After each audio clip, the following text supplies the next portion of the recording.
Hello, and welcome to Boring History for Sleep.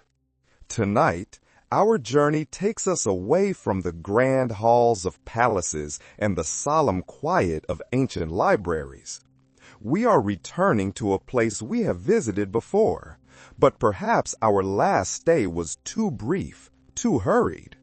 Tonight, we are going to settle in, to truly understand the smoky, sticky, and surprisingly complex world of the medieval tavern.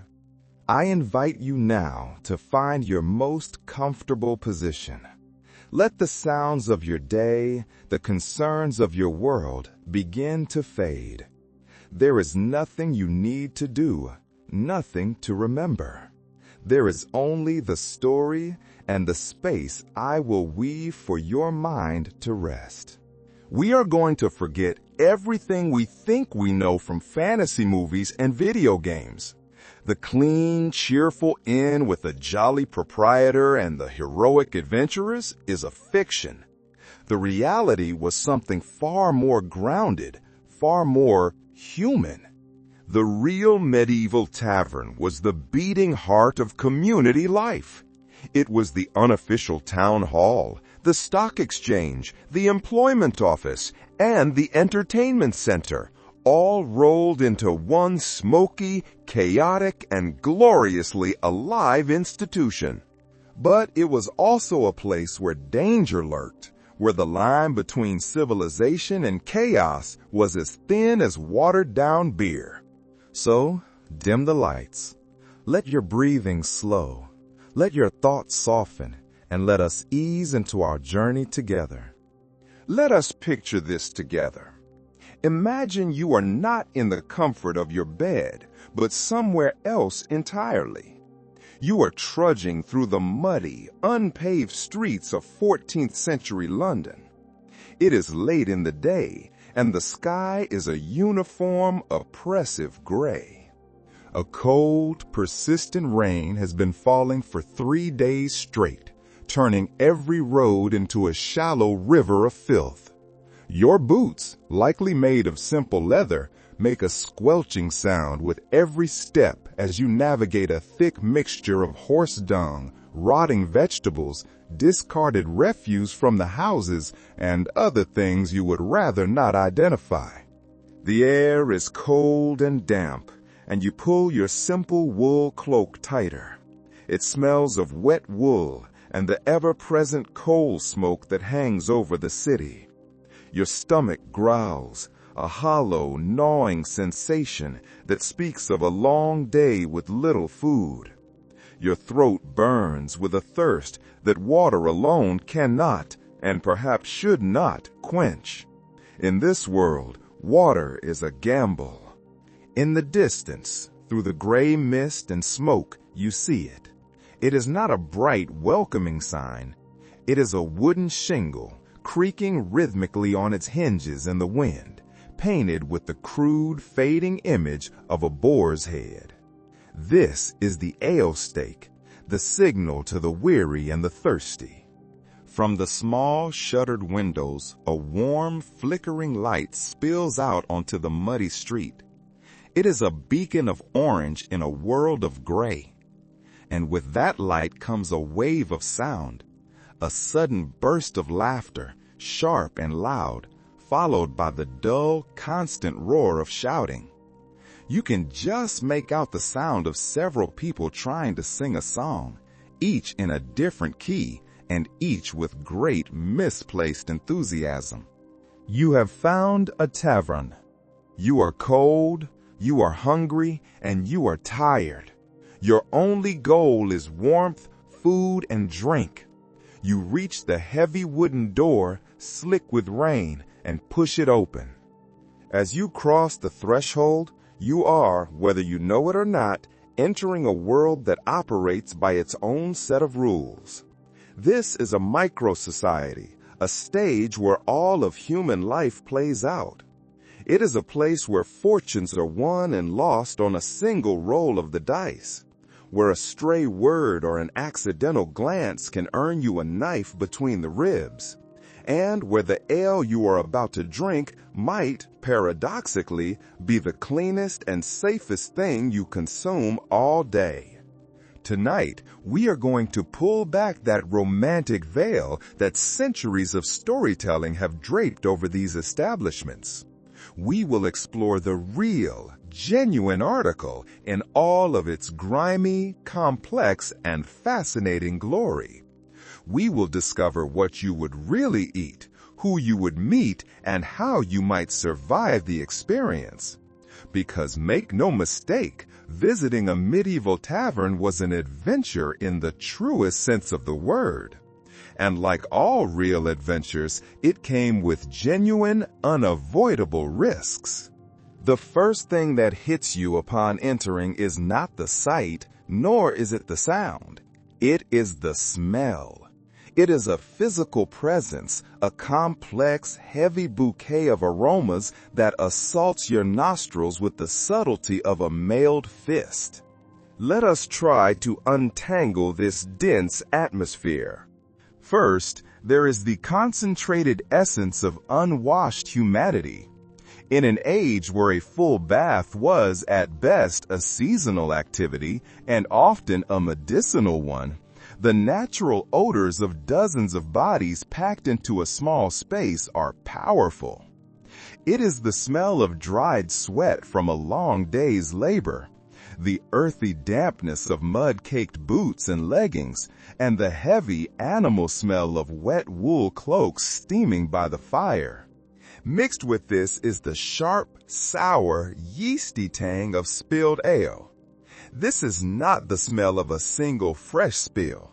It is the accumulated scent of hundreds, perhaps thousands of gallons of ale, soaked deep into the floor, the tables, and the very walls themselves. It is a smell of fermentation, a living, breathing odor.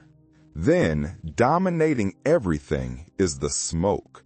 It is the acrid, biting smoke of a poorly ventilated fire.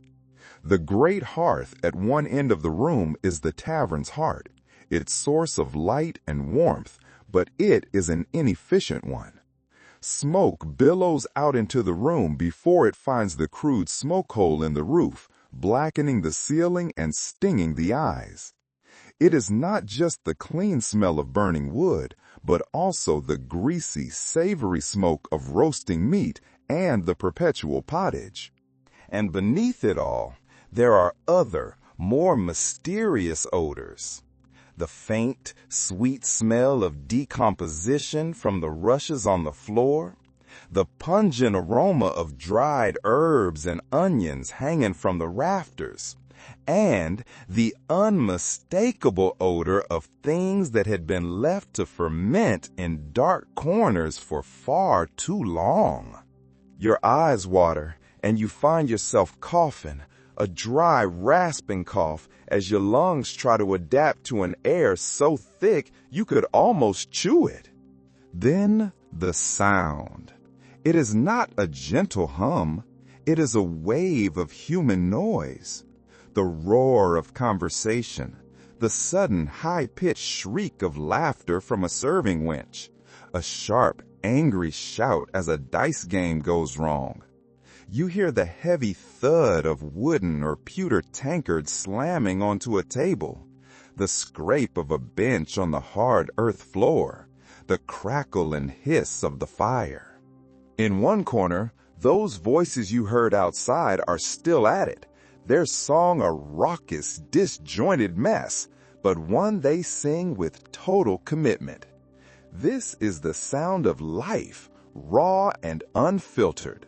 For all its assault on the senses, there is something undeniably alive about this place. The very air seems to pulse with energy, with the raw vitality of people living at a basic, essential level. This is humanity stripped of pretense. It is uncomfortable, it is dirty, and it is dangerous. But as you stand there, your eyes slowly adjusting, you realize it is never, ever boring. Let us now take a closer look at the space itself, the physical container for all this life. As your eyes adjust to the dim, smoky light, you first look down at your feet. The floor, if you can call it that, is typically nothing more than packed earth.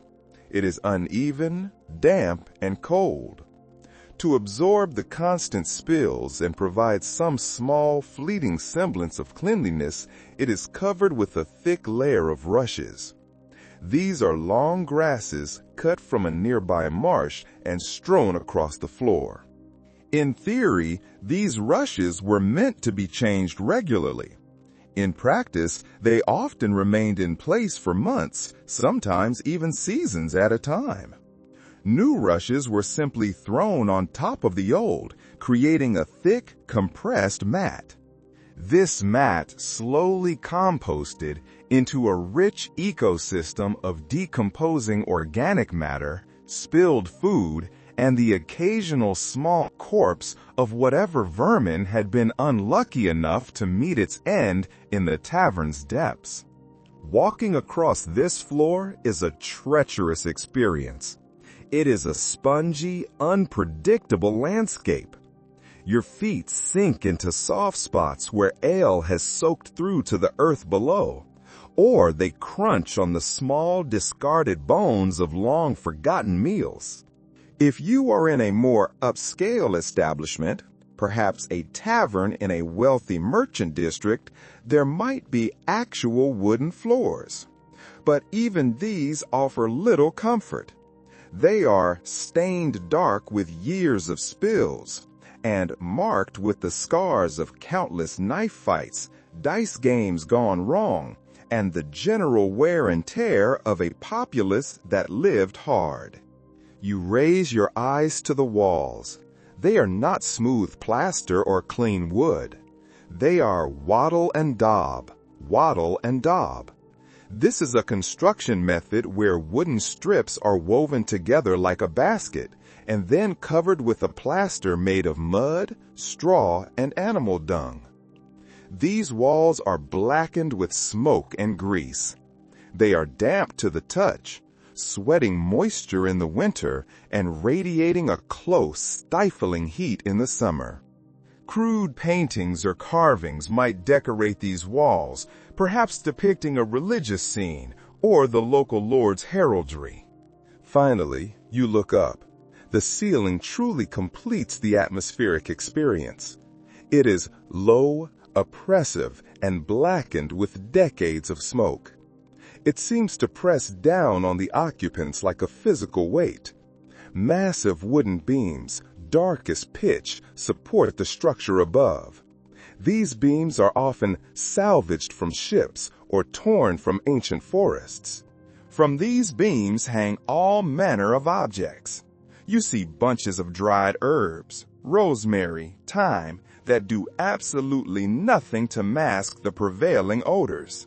There are long braided strings of onions and garlic, and great sides of bacon or ham hanging in the smoky air to cure.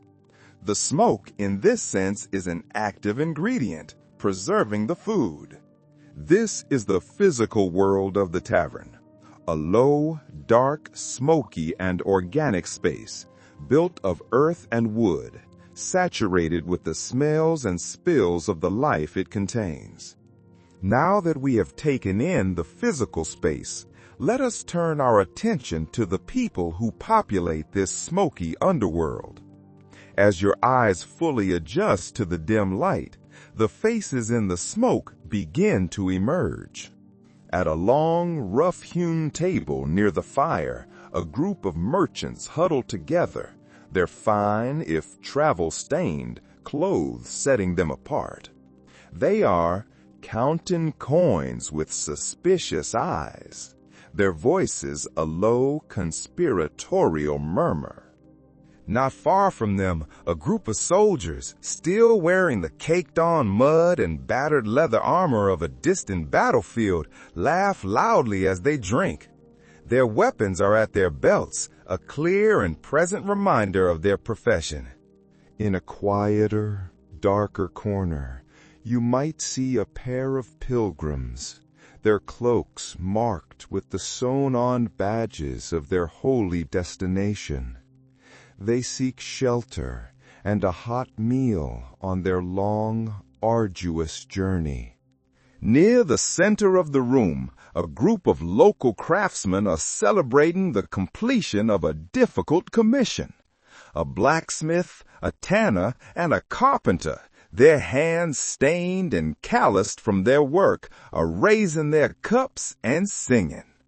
And then there are the locals, the men who seem to have grown from the very floorboards themselves.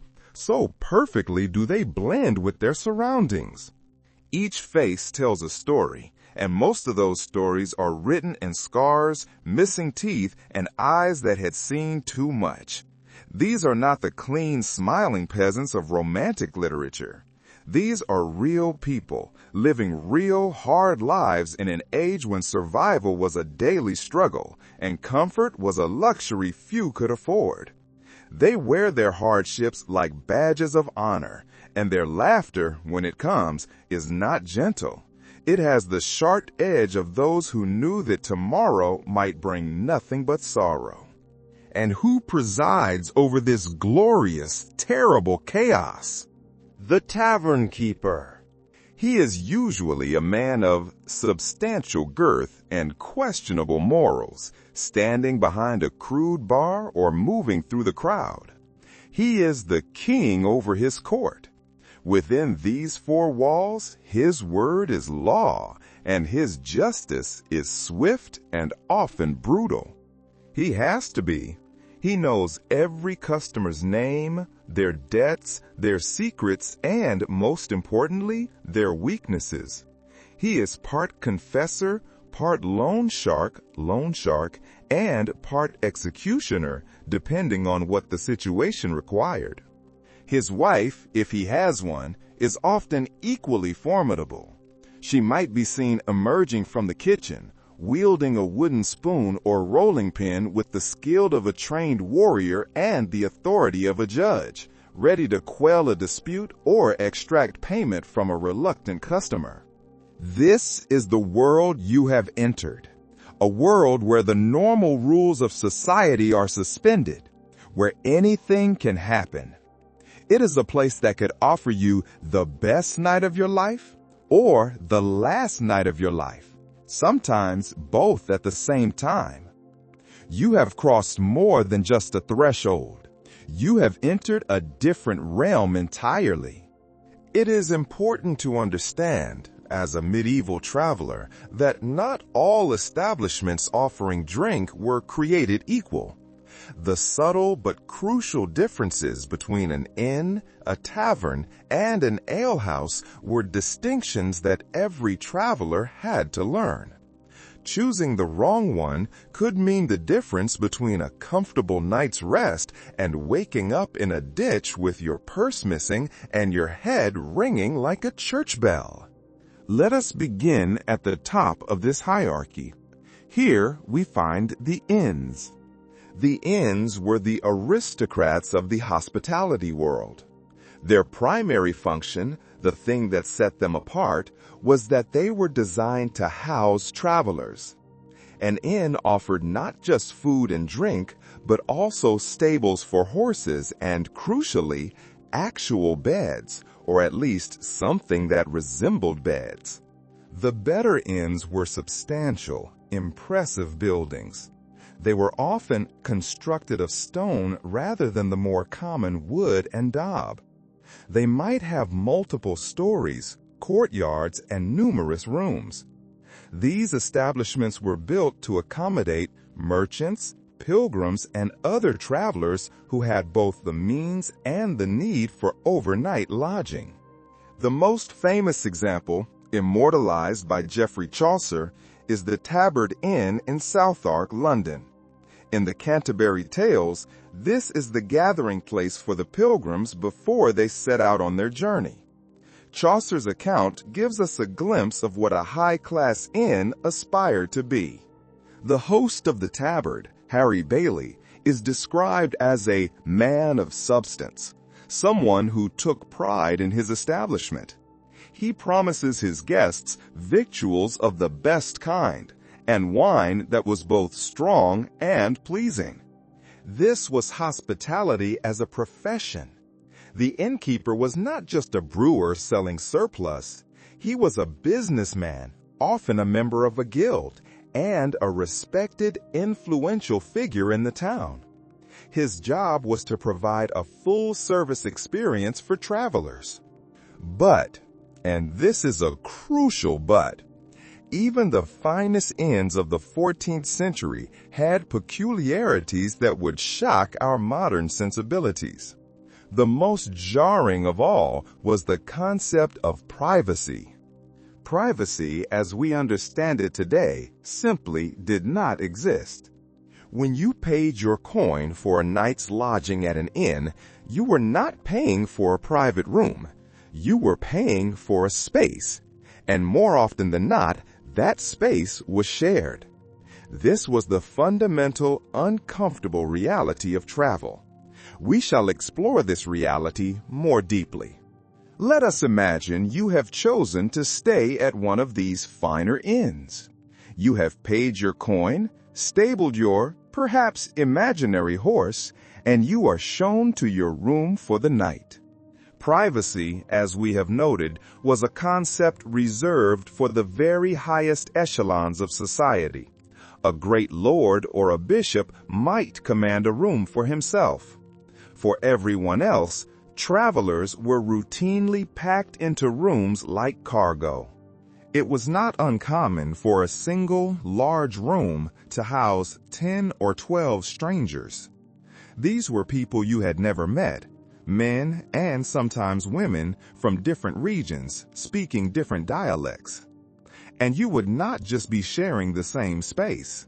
You would, almost certainly, be often the same bed. The great bed of a medieval inn was an enormous piece of furniture designed to hold 3, 4, or even more people. You paid for your spot in the bed. This practice was so common that rules of etiquette developed around it. Which way to face, how to arrange yourselves, how not to disturb your fellow sleepers. And what of the bed itself? It was a marvel of medieval engineering and endurance.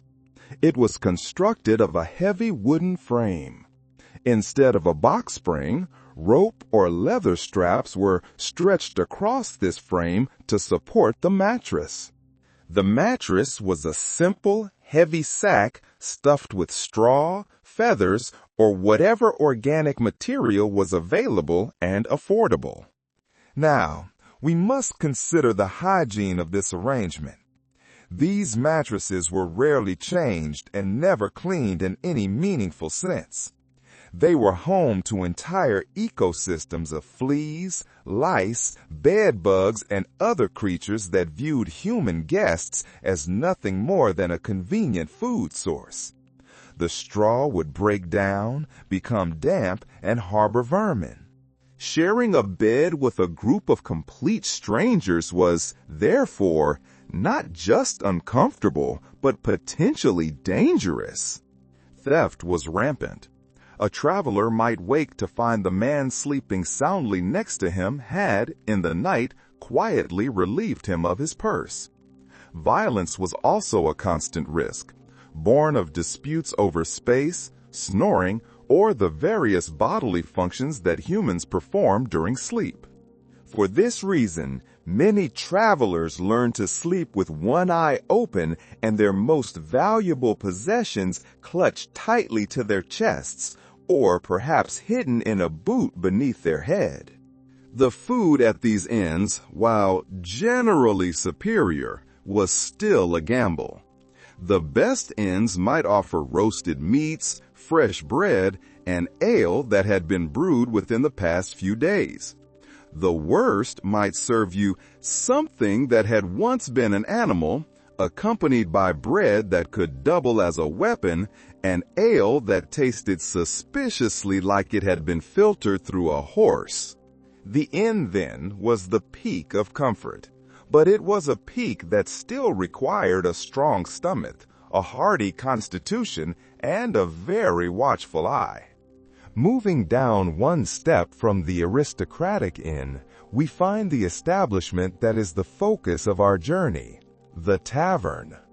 Taverns occupied the middle ground of medieval hospitality. Their origin and their primary legal distinction was different from an inn.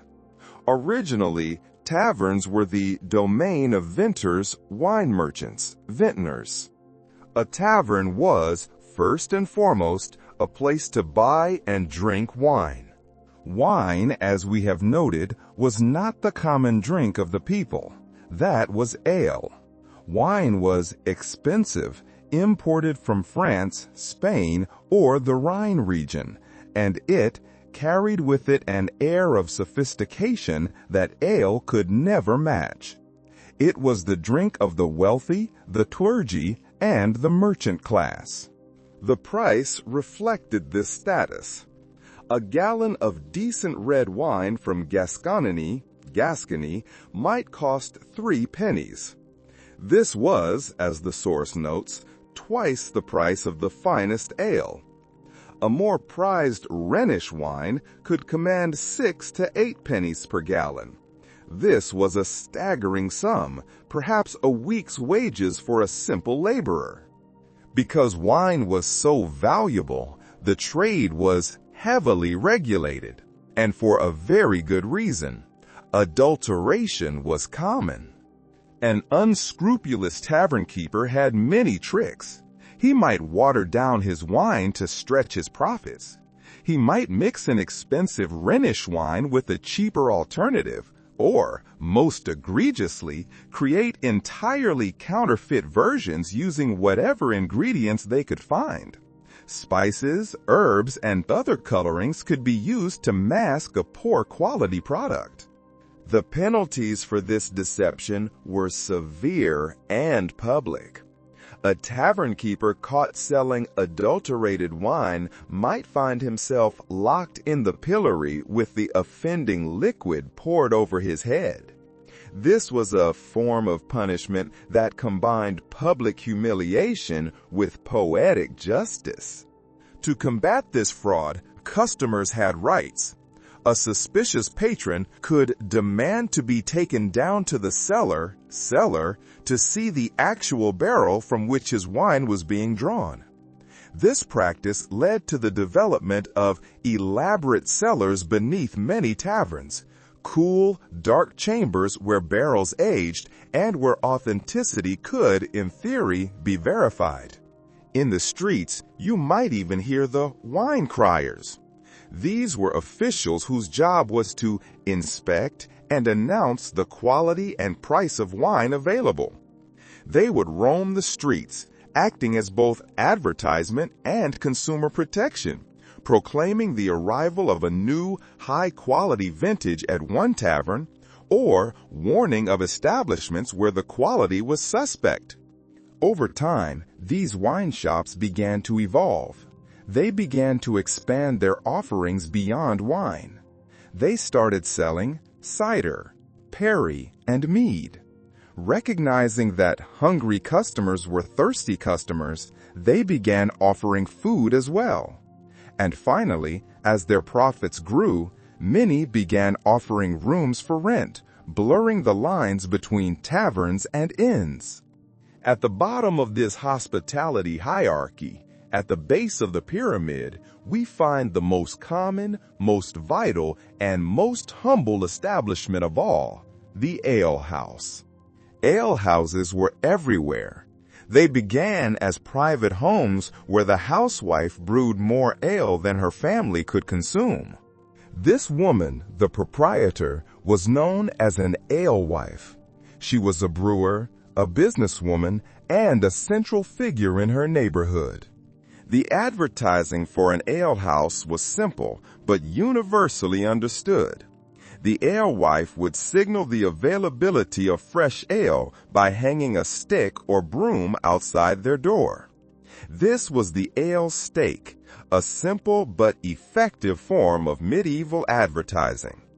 A passerby would see the ale stake and know that a fresh, new batch was ready for drinking. We must remember, as we have discussed, that ale was the lifeblood of medieval society. It was consumed by everyone from infants to the elderly, primarily because it was often safer than water. The brewing process, which involved boiling water, killed many of the harmful bacteria that made a simple drink from a well or river a dangerous gamble. A typical alewife might brew several times a week. Medieval ale was a living product. It would last only a few days before turning sour or developing off flavors. This meant the supply was constant, but also inconsistent. Quality of ale varied enormously from house to house and batch to batch. Some alewives took pride in their craft, producing ale that was clear, flavorful, and properly fermented. Their reputation would grow, and their alehouse would become a popular spot. Others were less scrupulous. They might sell ale that was weak, sour, or contaminated. They might use whatever ingredients they had to stretch their grain supplies. Breadcrumbs, herbs, and even less savory additives might find their way into a batch of ale, either by accident or design.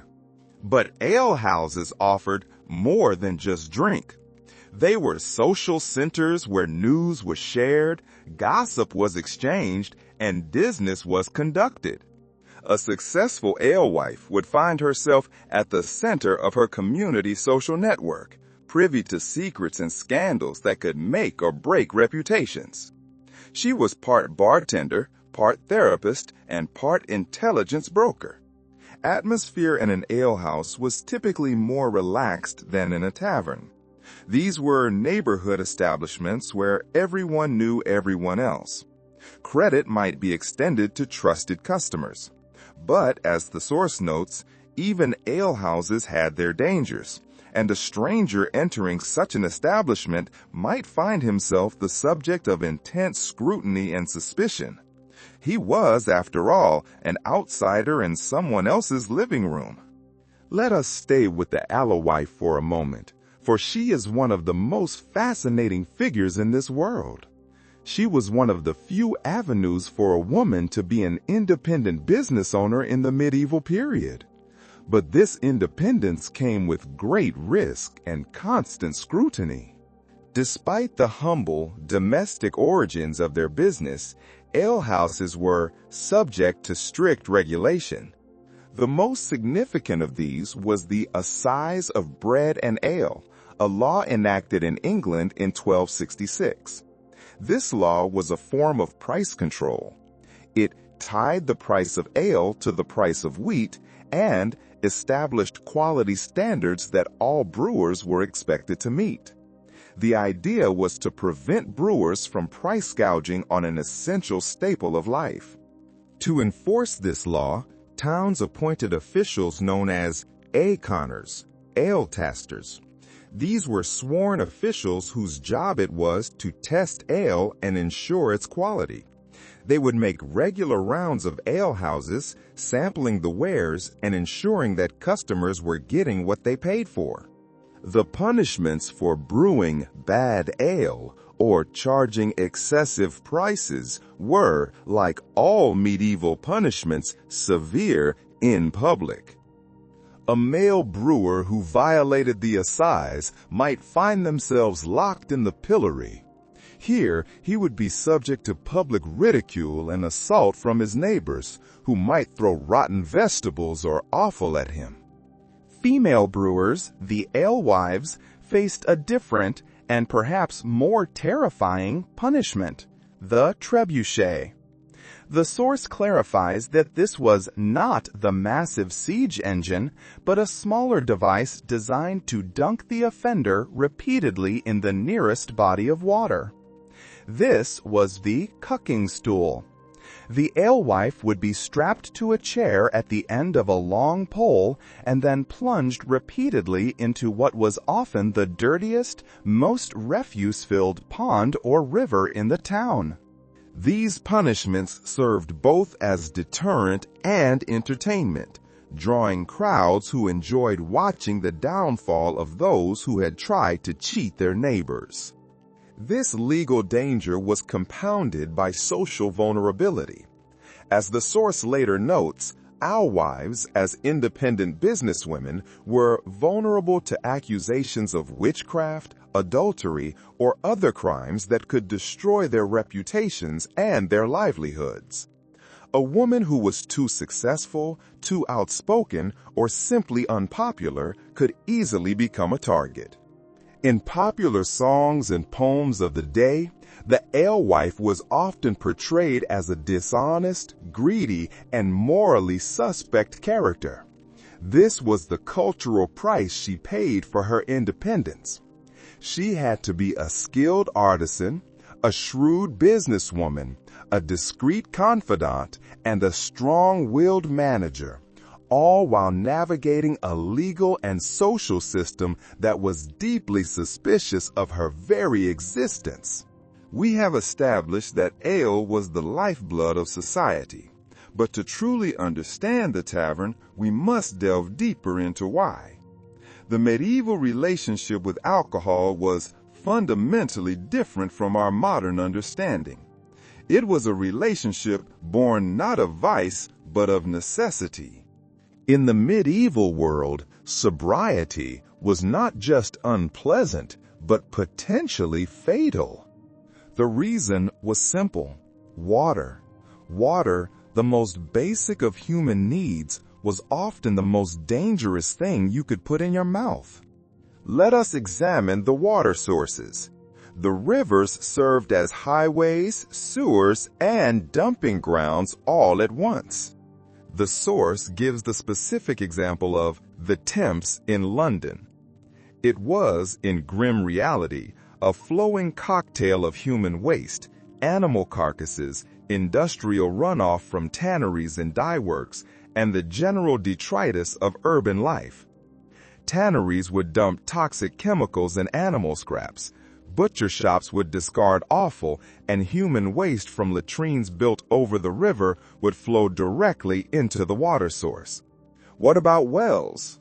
Wells, when they existed, were frequently contaminated by seepage from nearby cesspits or graveyards. Urban planning did not account for groundwater contamination. A family's well could be mere yards away from the pit where they and their neighbors disposed of their waste. Even rainwater collected in barrels and cisterns quickly became breeding grounds for bacteria and parasites, as they were open to insects and animal droppings. The solution to this pervasive, invisible threat was alcohol. The brewing and fermentation process, which required boiling water to create the wort, or base of the ale, killed most of the harmful microorganisms that made water dangerous. The ethanol produced during fermentation also acted as a mild preservative. This wasn't understood in scientific terms, the source reminds us. The germ theory of disease was still centuries away. But the practical effects were obvious. People who drank ale and wine were less likely to fall ill with the mysterious stomach ailments that plagued those who relied on water. This reality created a society where alcohol consumption began at birth and continued until death. Infants were given weak ale or wine mixed with water. Children drank small beer, which was a low-alcohol beverage that provided calories and hydration without causing intoxication. And adults consumed stronger versions throughout the day, not to get drunk, but to stay alive and healthy. Ale was not just a drink. It was hydration, it was calories, it was medicine, and it was safety. The tavern, therefore, was not just a bar. It was a life-sustaining resource, as vital as a bakery or a well, only safer. Given its vital importance, let us spend a moment on the craft of brewing itself. As we've noted, it was primarily women's work, a domestic skill passed down from mother to daughter like cooking or weaving. The process was both art and science, relying on intuition and inherited wisdom rather than precise measurement. The basic ingredients were simple. First was malted barley. The barley was soaked until it began to sprout, then dried to halt the germination process. This malting converted the grain starches into fermentable sugars. This was the food for the yeast. This malted barley was then mashed with hot water to extract these sugars, creating a sweet liquid called wort. Wort. The third ingredient, yeast, was a mystery. The source says wild yeasts in the air would begin fermentation naturally. Brewers had no concept of yeast as a microorganism. They simply knew that if they left the wort out in a certain way, in certain lucky vats, it would begin to bubble and transform. But simplicity in ingredients didn't mean simplicity in execution. The quality of the barley affected everything. The water source was crucial, and medieval brewers had no thermometers to guide them, relying instead on experience and intuition to judge the temperature of the mash. But perhaps the biggest difference from modern beer was the flavoring. Hops, which would later become essential to beer brewing, were not widely used in medieval England until the 15th century. Hops provide bitterness to balance the sweetness of the malt and, crucially, have powerful preservative qualities. Before hops, brewers relied on a mixture of herbs and spices called gruit. Gruit. This gruit was a proprietary blend that varied from region to region. It might include notes of herbs, spices, and other plants. The source specifies bog myrtle, yarrow, heather, and dozens of other plants. This gruit did more than just flavor the ale. Some of these additives had psychoactive properties, adding an extra dimension to the drinking experience that modern beer lacks. An evening's drink might not just be intoxicating, but mildly hallucinogenic or stimulating, depending on the brewer's recipe. Bore little resemblance to modern beer. It was cloudy, often thick enough to chew, as it was full of grain proteins and yeast, and had a complex, often sweet, herbal, and spicy flavor. It was consumed within a few days of brewing, as it had no preservatives. The alcohol content varied wildly from the weak small beer given to children to stronger versions that could leave a grown man senseless. This small beer was likely made from the second wash of the grains, resulting in a drink that was hydrating and caloric but not intoxicating. While ale was the drink of the masses, the tavern and inn offered other, more specialized beverages. We have touched on wine, but let us look closer at its place in the medieval world. Wine occupied a different niche. Where ale was common, wine carried connotations of sophistication, wealth, and religious significance. Its use in the Christian communion gave it a sacred quality that ale could never match. Its high cost made it a status symbol. England, for the most part, did not produce its own wine. It came primarily from its continental possessions and trading partners. Gascon wine from southwestern France was the most common, a staple red wine that was relatively affordable and traveled well. Rhenish wine from the German regions along the Rhine was more expensive but prized for its quality. Spanish and Portuguese wines were exotic luxuries. This wine trade was international commerce at its most complex. Merchants had to navigate not just the physical challenges of transportation. where wine could spoil, freeze, or turn to vinegar, but also the political and economic obstacles created by wars, tariffs, and trade disputes. Vintners Company in London was one of the most powerful guilds, a testament to the wealth and influence of these wine merchants.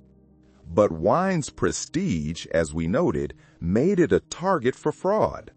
Alum, honey, herbs, and even more dangerous substances might be added to mimic the color, flavor, or effects of genuine wine. Then there was mead. Mead, made from fermented honey, occupied a special place in medieval drinking culture. It was often called the drink of the gods, associated with celebration, ceremony, and the warrior culture of earlier ages. It was expensive to produce. Why? Because honey was a valuable commodity used for sweetening, medicine, and candle making. To ferment it into a drink was a true luxury. Spices, fruits, and herbs might be added to create different flavors. And some meads were aged for years, developing complex flavors that could rival the finest wines. Finally, there were the regional, seasonal drinks, cider and perry, made from apples and pears respectively. In areas like Kent or the West Country, where apple orchards flourished, cider might be more common than ale. These drinks were seasonal, available only at certain times of year. The apples used were not sweet-eating apples, but specific varieties, bred for their fermentation qualities. These cider apples were often small, sour, and unpalatable when fresh, but they produced beverages of remarkable complexity and strength. All these drinks, ale, wine, mead, cider, were living products, unpredictable, and essential to life. If the drink in medieval taverns was questionable, the food was often downright dangerous. Yet, we must approach this with the medieval mindset. For many people, the tavern meal was the best they could hope for. It was a hot, filling dish that might contain actual meat and vegetables, served in portions generous enough to satisfy. For a laborer living in a cold room with no kitchen, the tavern was his only source of hot food. The absolute, undeniable centerpiece of tavern cuisine was pottage. Pottage was a thick stew that could contain virtually anything edible and quite a few things that weren't. The concept was simple and economical. Take a large cauldron, fill it with water or broth, add whatever ingredients were available, and let it simmer over the hearth until everything was tender enough to eat. The result was a dish that was different every day, sometimes different every hour, as new ingredients were added to replace what had been served. The ultimate expression of this philosophy was the perpetual stew or hunter's pot, a cauldron kept simmering constantly, perhaps for days or even weeks. New ingredients added as old ones were consumed. The scraps from yesterday's meal, the vegetable peelings, a handful of barley, a piece of old bread, perhaps a rabbit or pigeon. It all went into the pot. In theory, this created a continuously evolving dish that never ran out. In practice, it created a breeding ground for bacteria and a repository for ingredients of questionable origin and dubious freshness.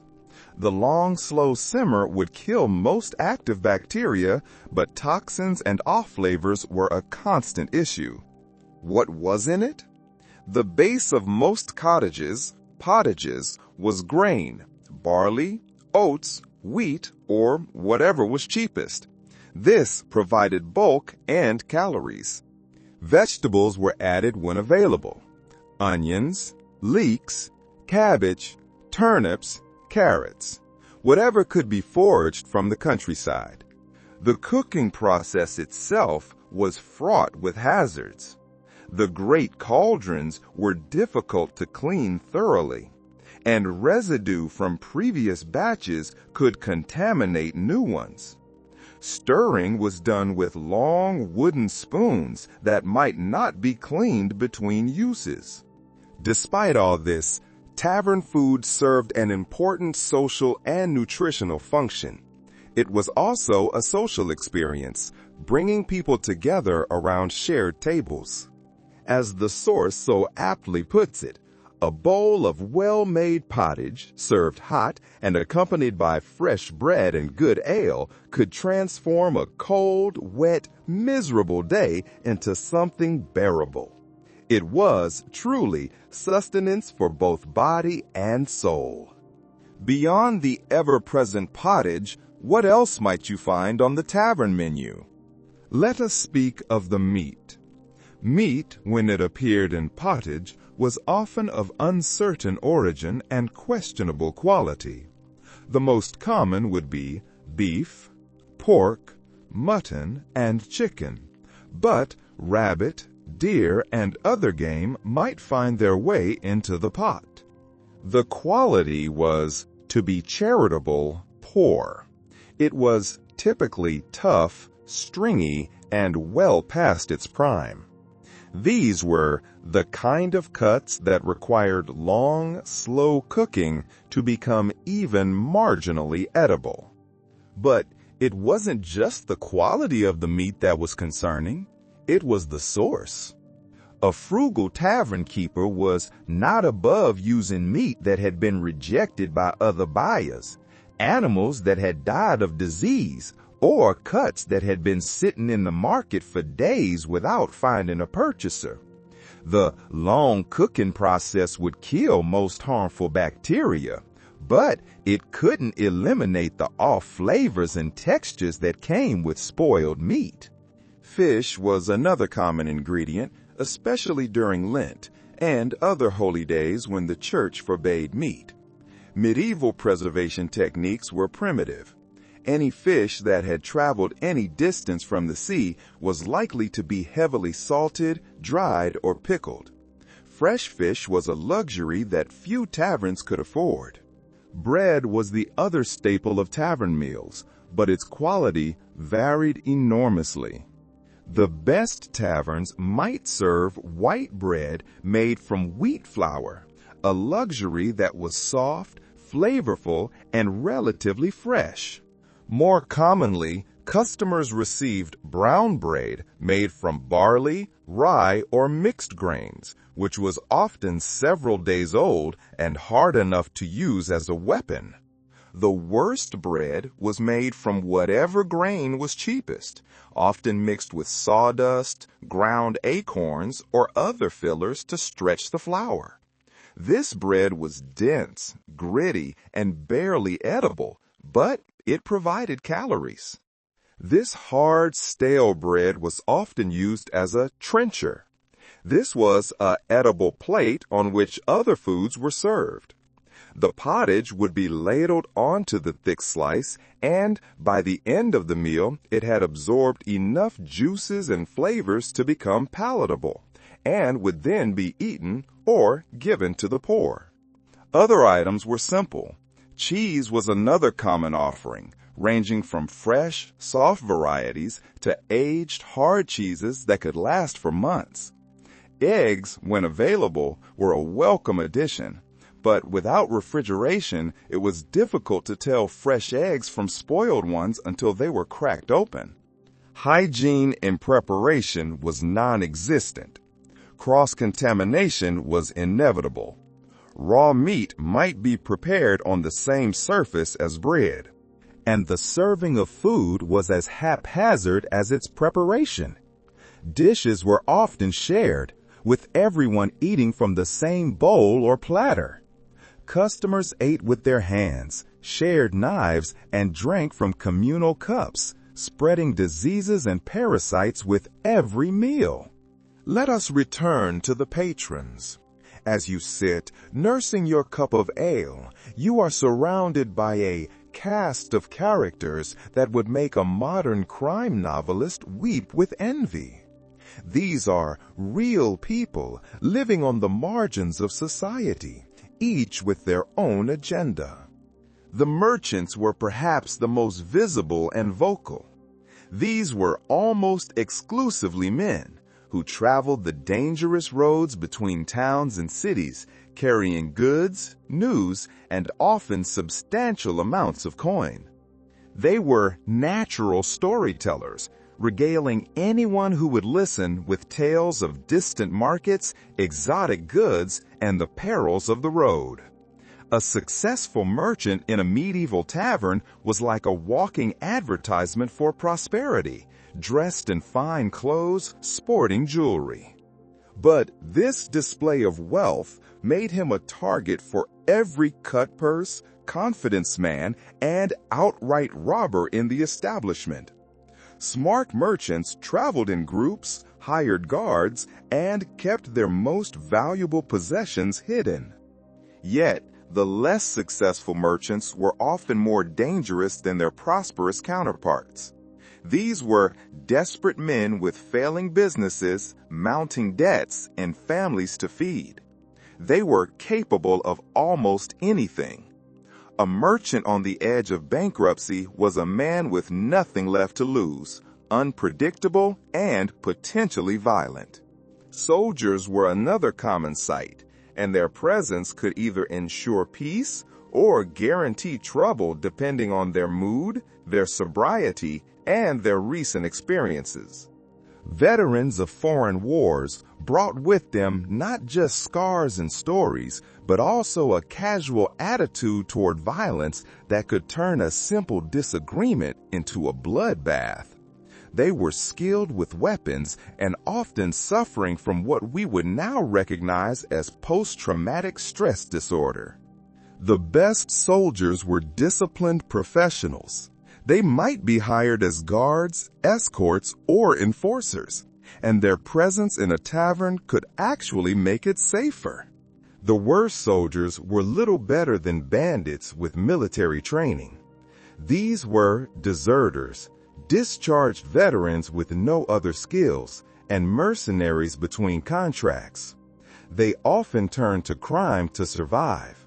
They knew how to fight, how to kill, and how to intimidate, making them formidable opponents.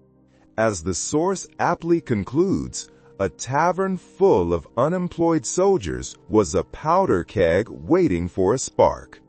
Continuing our quiet observation of the tavern's clientele, we turn our attention to the pilgrims. These figures represented a different kind of danger. It was not physical violence, but moral corruption. These supposedly holy travelers were often the most worldly people in the tavern, having seen more of life than the local residents could imagine. While some were genuine seekers of spiritual enlightenment, many others were using pilgrimage as an excuse for adventure, escape from legal troubles, or simply an extended vacation from the responsibilities of home. The Canterbury Tales gives us a vivid picture of medieval pilgrims, and it's not always flattering. Chaucer's colorful cast, journeying to a holy site, include a corrupt pardoner, selling fake relics, a summoner who takes bribes to overlook sins, and the famous wife of Bath who has buried 5 husbands and is looking for number 6. These were people who understood how to manipulate religious sentiment for personal gain, and in many ways they were often more dangerous than the obvious criminals, because they hid their true nature behind a facade of piety. Craftsmen and artisans formed another significant group in the tavern population. These were the skilled workers, blacksmiths, carpenters, weavers, potters. They were the backbone of medieval economy. Socially, they occupied a middle ground, being more prosperous than common laborers, but less wealthy than successful merchants. This made them both envied and resented. Their guild membership gave craftsmen a certain status and protection, but it also created rivalries and conflicts that could spill over into violence. Different guilds competed for customers, disputed territorial boundaries, and fought over the right to practice certain trades. The tavern might become neutral ground where these disputes could be settled, or, just as likely, it might become a battlefield where old grudges were settled with fists and knives. The most dangerous craftsmen were those who had been expelled from their guilds. These men had skills but no legitimate way to use them, making them natural recruits for criminal enterprises. A blacksmith who could forge weapons and pick locks, a carpenter who could build secret compartments and hidden passages. All were valuable assets to the criminal underworld. Our survey of the tavern's patrons would not be complete without three final, crucial groups. First, the clergy, who were surprisingly common in medieval taverns despite official church disapproval. Parish priests, traveling monks, and minor church officials all found themselves in taverns either by necessity or by choice. Some were genuinely pious men who had no other option for food and shelter during their travels, but others were using their religious status as a cover for less holy activities. The corrupt clergyman was a stock character in medieval literature, but he was also a real presence. These men had education, connections, and moral authority that they could use for personal gain. They might sell false indulgences, perform illegal marriages, or provide sanctuary to criminals in exchange for payment. Next, the most obvious, yet most hidden criminals, thieves and cutpurses. They were often the most skilled at blending in with legitimate customers. The best thieves were indistinguishable from honest merchants, craftsmen, or travelers until the moment they struck. They were professionals. They studied their victims carefully, learning their habits, their weaknesses, and the location of their valuables. They often worked in teams, with one member creating a distraction while another picked pockets or cut purse strings. But not all thieves were professionals. Desperate people driven to crime by poverty, debt, or other circumstances were often clumsy and dangerous. They might resort to violence when stealth failed, turning a simple theft into assault or murder. These amateurs were unpredictable and often more dangerous. Finally, we must consider the women in medieval taverns who occupied a complex and often dangerous position. We have met the alewives, businesswomen in their own right, but vulnerable to accusations of witchcraft. Serving wenches faced constant harassment and the threat of sexual violence, while prostitutes operated in a legal gray area. But medieval women were not passive victims. Many were skilled in the use of knives, poisons, and other weapons, and they were often more ruthless than their male counterparts when threatened. The tavern keeper's wife, as we've noted, might be the real power behind the establishment, using her knowledge of customers' secrets and weaknesses to maintain order and extract payment. Female criminals often use their supposed weakness and innocence as weapons, luring victims into traps. Rogues' Gallery created an atmosphere of constant tension and unpredictability. Trust was a luxury that few could afford, and betrayal was always just a drink away. As the night deepens and the ale flows, the energy in the tavern shifts. In the flickering candlelight, fortunes were won and lost with the roll of dice. Gambling wasn't just entertainment. It was a way of life, a means of social advancement, and often a path to ruin. Dice were the most popular gambling implements, and for good reason. They were small, portable, and could be made from readily available materials like bone, wood, or stone.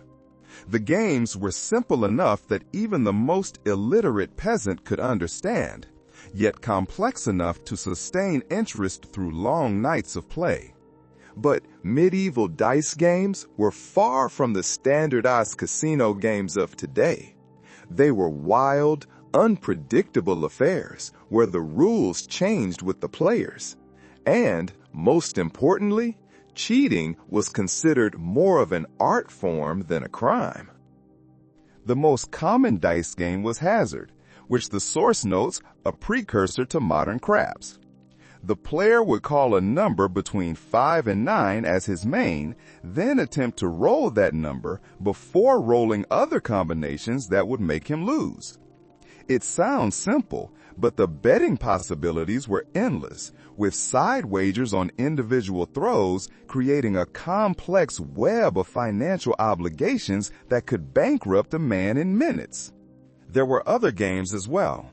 There was raffle, where players tried to throw 3 dice and get all the same number.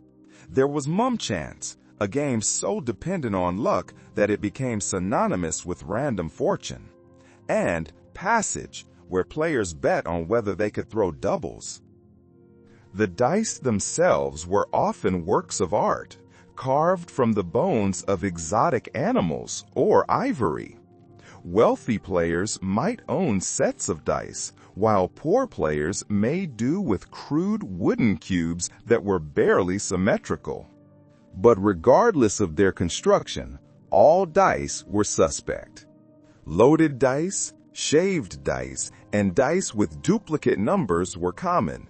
Players developed elaborate rituals for inspecting dice before play began. The most skilled dice players were those who could cheat without being detected. They might use sleight of hand to substitute loaded dice for fair ones, employ confederates to distract other players at crucial moments, or use subtle signals to coordinate their betting. The best cheaters were so skilled that they could manipulate the outcome of games while appearing to be the victims of bad luck themselves. This made the game not just one of chance, but one of perception, deception, and nerve. But dice weren't the only gambling games in medieval taverns. Cards, though less common than dice, were growing in popularity throughout the later medieval period. The earliest playing cards were hand-painted works of art that were far too expensive for common use. But by the 14th century, printed cards were becoming more affordable and widespread. Medieval card games bore little resemblance to modern poker or blackjack. They were often based on matching suits or sequences with complex scoring systems. Primero, an ancestor of poker, involved betting on the strength of one's hand. The most dangerous aspect of medieval card games wasn't the games themselves, but the accusations of cheating that inevitably arose. Marked cards, dealing from the bottom of the deck, and collusion between players were common. But proving cheating was difficult and often led to violence. A player accused of cheating might find himself facing not just the loss of his winnings, but a knife in the ribs. Beyond dice and cards, taverns hosted a bewildering variety of gambling activities. Arm wrestling contests, drinking competitions, and tests of skill or knowledge all became opportunities for wagering. Customers might bet on which of 2 flies would reach the ceiling first, whether the next person through the door would be male or female, or how many beans were in a jar. Anything that had an uncertain outcome could become the subject of a wager. Blood sports were also popular. Fighting was particularly popular, cockfighting in taverns that had outdoor space. Two roosters would be placed in a pit while spectators bet on the outcome. The fights were brutal and often ended in the death of one or both birds. Bear baiting and bull baiting were less common, but even more spectacular. A bear or bull would be chained to a post and attacked by specially trained dogs while spectators wagered. The social dynamics of gambling were complex and often dangerous. Winning too much too quickly could mark a player as a cheat or a target for robbery. Losing too much could lead to desperate attempts to recoup losses that often ended in violence or crime.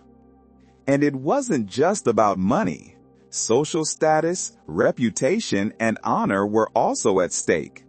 A nobleman who lost consistently to a peasant might find his social standing damaged, while a merchant who was caught cheating might find his business reputation ruined.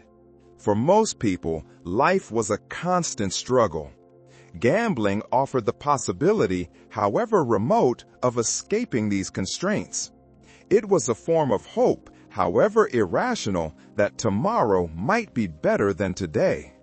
In the shadowy corners and upstairs rooms of medieval taverns, another ancient profession plied its trade with a mixture of desperation, cunning, and resigned acceptance.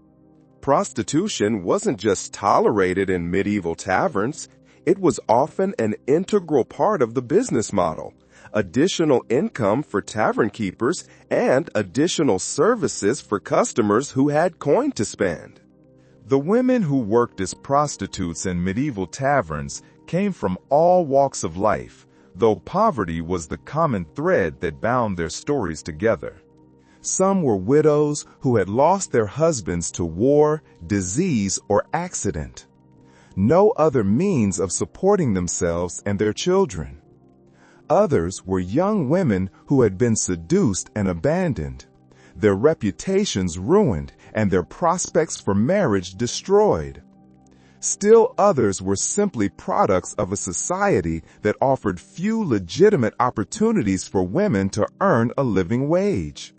The church officially condemned prostitution as a mortal sin, but even religious authorities recognized its practical necessity. St. Augustine had argued that prostitution was like sewers in a palace, unpleasant but necessary to prevent worse corruption. This pragmatic approach led to a complex system of regulation and tolerance. In some cities, prostitution was completely legal and regulated. Licensed brothel operated openly, with workers subject to regular health inspections and paying taxes. But in taverns, the situation was more ambiguous. It might be tolerated as long as it was discreet, or officially prohibited while being unofficially encouraged. Tavern keepers walked a fine line between maximizing their profits and avoiding legal troubles. The working conditions were harsh and dangerous. They had little protection from violent or abusive customers, no recourse when clients refused to pay, and constant exposure to sexually transmitted diseases that could be disfiguring or fatal.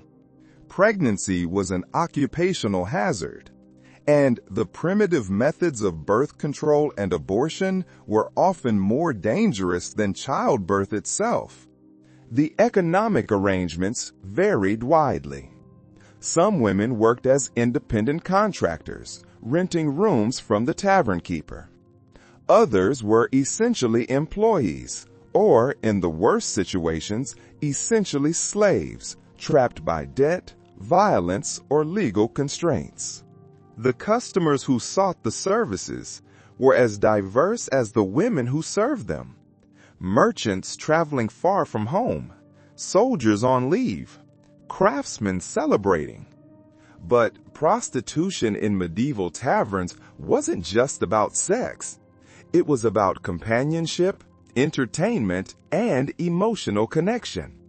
Many customers were lonely men far from home who valued conversation and affection as much as physical gratification.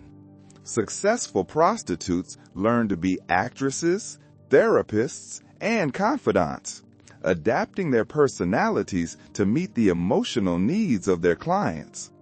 Violence in medieval taverns wasn't an aberration.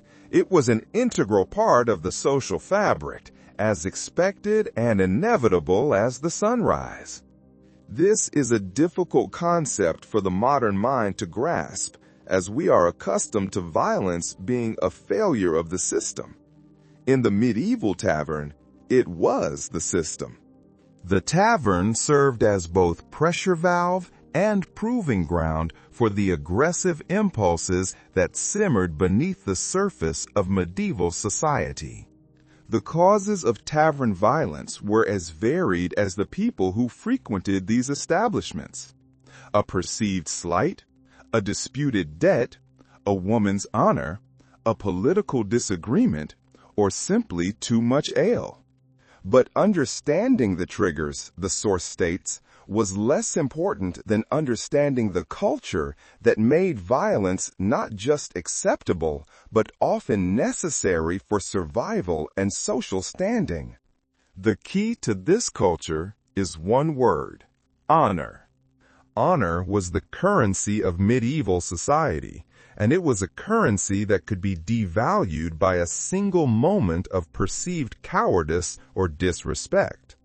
A man who allowed himself to be insulted without response might find his reputation permanently damaged, affecting not just his social standing, but his ability to conduct business, attract a wife, or command respect from his peers. In a world with no effective police force and a slow, corrupt legal system, a man's reputation for being able to defend himself was his security. In this context, violence wasn't just an option. It was often the only option for maintaining one's place in society. This violence also served important social functions. It was a way of establishing and maintaining social hierarchies, with stronger or more skilled fighters earning respect. It was a form of entertainment for spectators who might bet on the outcome of fights. And, most critically, it was a method of dispute resolution in a society where formal legal mechanisms were often unavailable or ineffective. A fight, in this sense, was a trial. The rituals surrounding tavern violence were as important as the violence itself. Challenges might be issued according to specific formulas with particular words or gestures that carried precise meanings. The choice of weapons, the location of the fight, all had significance. These rituals helped to legitimize violence and distinguish between acceptable and unacceptable forms of aggression. It was, in its own brutal way, a system of rules. Let us imagine, then, that a dispute has broken out. The rituals of honor have failed, and violence is now inevitable. What did this look like? The weapons available in medieval taverns were limited by law and custom, but creativity and desperation could turn almost anything into an instrument of death. Knives were the most common weapons, primarily because they were carried by virtually everyone for eating and general utility. These weren't the small table knives of modern times, but substantial blades capable of inflicting serious wounds. A skilled knife fighter could kill an opponent in seconds. Swords were less common in taverns, partly because they were expensive and partly because they were often restricted by law to the nobility. But when swords did appear in tavern fights, the results were usually spectacular and bloody. The confined space made sword fighting particularly dangerous for bystanders. More commonly, tavern fighters made do with improvised weapons. Wooden stools became clubs, Pottery shards became cutting implements, and even eating utensils could be pressed into service. The heavy pewter, or wooden tankards used for drinking ale were particularly effective as bludgeons, capable of crushing skulls or breaking bones with a single well-placed blow. The fighting styles employed were brutal and practical, focused on ending conflicts quickly. This was not the chivalric duel of knights. Grappling, gouging, biting, and kicking were all acceptable tactics, and fighters often aimed for vulnerable areas like the eyes, throat, and groin. Group fights were particularly chaotic and dangerous. A dispute between two individuals could quickly escalate into a general melee. Alliances formed and dissolved in seconds as customers chose sides based on personal relationships, ethnic loyalties, or simple proximity. The aftermath of tavern violence was often as dangerous as the violence itself. Wounded fighters might die from their injuries days or weeks later, not from the initial blow, but from the infection that followed. This turned what had seemed like a minor altercation into a case of murder. Families and friends of the injured or killed might seek revenge, creating cycles of violence that could persist for generations. And the economic consequences were also significant. Property damage had to be repaired. Injured customers might be unable to work, and dead customers obviously couldn't pay their bills, leaving tavern keepers to absorb the losses. With all this crime, gambling, and violence, how was order maintained? What did justice even mean in this context? Justice in medieval taverns was a complex and often contradictory affair, where official law enforcement competed with unofficial systems of order. The tavern existed in a legal gray area, simultaneously subject to royal authority, church jurisdiction, guild regulations, and local customs, all of which might contradict each other. The most visible representatives of official law enforcement were the constables, bailiffs, and other officers. But these men were often part-time officials who combined law enforcement duties with other occupations, and their effectiveness varied widely based on their personal courage, political connections, and financial resources. A constable who tried to arrest a popular local figure might find himself facing a hostile crowd, while one who targeted unpopular outsiders might receive enthusiastic support. Crimes that law enforcement officials were most concerned with were those that threatened public order or royal authority. Treason, sedition, and violent crimes that resulted in serious injury or death. But many activities that would be considered criminal today were either legal or tolerated. Gambling was officially prohibited, but widely practiced and rarely prosecuted. Prostitution might be regulated rather than banned. Even violence might be overlooked if it was seen as a legitimate response to provocation. The church had its own system of law enforcement. Canon law governed many aspects of medieval life, including marriage, sexual behavior, and religious observance. Taverns were particular targets of church enforcement for the sins of drinking, gambling, prostitution, and violence. The guild system provided another layer of law enforcement. Guilds had the authority to regulate their members' business practices, set prices, and quality standards. The most effective form of law enforcement in medieval taverns was often the informal system of social control exercised by the tavern keeper and regular customers. A strong tavern keeper could maintain order through a combination of personal authority, physical intimidation, and economic incentives. He might police each other's customers' behavior to protect their favorite establishment from official interference. In this informal system, the tavern keeper serving as judge, jury, and executioner. Punishments might range from public humiliation and temporary banishment to physical violence and even death. Corruption was endemic. Officials might accept bribes to overlook illegal activities. Tavern keepers might pay protection money to avoid harassment. It was a tangled, messy, and deeply human system of justice, based more on power and personality than on written law. As dawn broke over the medieval world, painting the sky in shades of gray and gold, the taverns that had pulsed with life throughout the night began their slow transformation. Evidence of the previous evening's activities lingered like smoke in the rafters. Bloodstains on the floor, broken furniture in the corners, and the hollow-eyed stares of those who had gambled away their futures. The morning after was when the true cost of tavern life became apparent. Bodies had to be removed, some merely unconscious from drink, others permanently silenced by violence.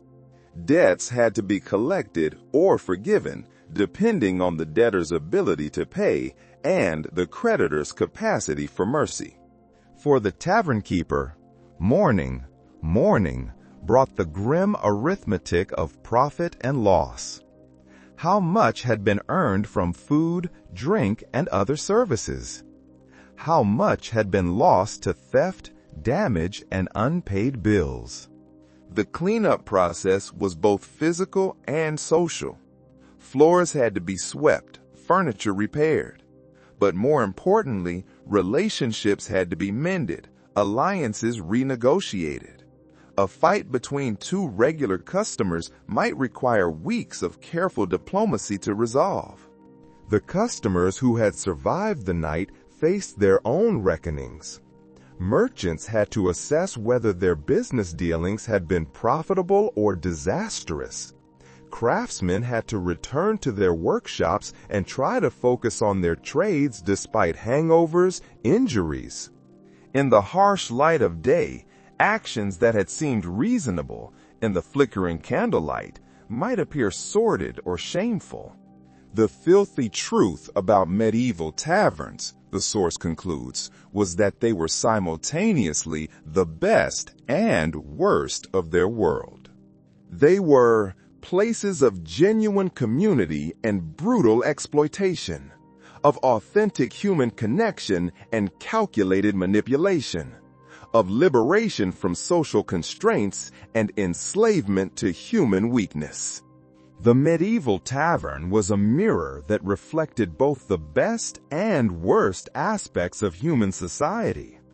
It was a place where the veneer of civilization was stripped away to reveal the raw humanity beneath. In the end, the medieval tavern stands as a testament to the resilience and adaptability of human society. Despite all the dangers, contradictions, and moral compromises, these institutions survived and thrived because they met real human needs in ways that no other social institution could match. They provided spaces where people could be fully human with all the messiness, complexity, and contradiction that entails. The medieval tavern may be gone, but its spirit lives on, wherever people gather to share food, drink, stories, and the fundamental human experience. They were profoundly human institutions that reflected the full complexity of the human condition. They were places where people came to be themselves, for better or worse. And now, as our journey comes to a close, you can let these images of the past fade. Leave the smoke, the noise, and the cold, damp floors behind. Feel yourself returning to the present moment, to the quiet, the safety, and the comfort of your own space. You are safe, and there is nothing left to do but to let your mind drift and to sleep. Good night.